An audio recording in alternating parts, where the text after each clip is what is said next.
ایک اعرابی حضرت علی بن ابی طالب کی خدمت میں حاضر ہوا اور آپ سے کچھ مانگا۔ حضرت علی بن ابی طالب نے فرمایا، اللہ کی قسم، رات کی خوراک سے بچی ہوئی بھی کوئی چیز میرے گھر میں نہیں ہے، جائے کا کوئی دوسری چیز ہو جو میں تجھے دوں۔ اعرابی یہ کہتا ہوا واپس ہوا، اللہ کی قسم، اللہ تعالیٰ ضرور قیامت کے دن تجھ سے میرے اس سوال کے متعلق پوچھے گا۔ حضرت علی رضی اللہ عنہ اعرابی کی بات پر زار و قطار رونے لگے اور اسے واپس بلانے کا حکم دیا۔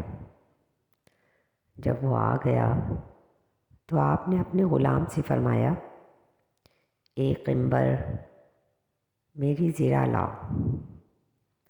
قنبر زیرہ لایا اور آپ نے زیرہ اعرابی کے حوالے کرتے ہوئے فرمایا، دیکھنا کوئی اس کی قیمت میں تجھے دھوکہ نہ دے۔ میں نے کئی دفعہ اس زیرہ کے ذریعے سے رسول صلی اللہ علیہ وسلم کے چہرہ انور سے حملوں کو روکا ہے۔ قنبر نے عرض کی، اے امیر المؤمنین، اس اعرابی کو 20 درہم کفایت کر جائیں گے۔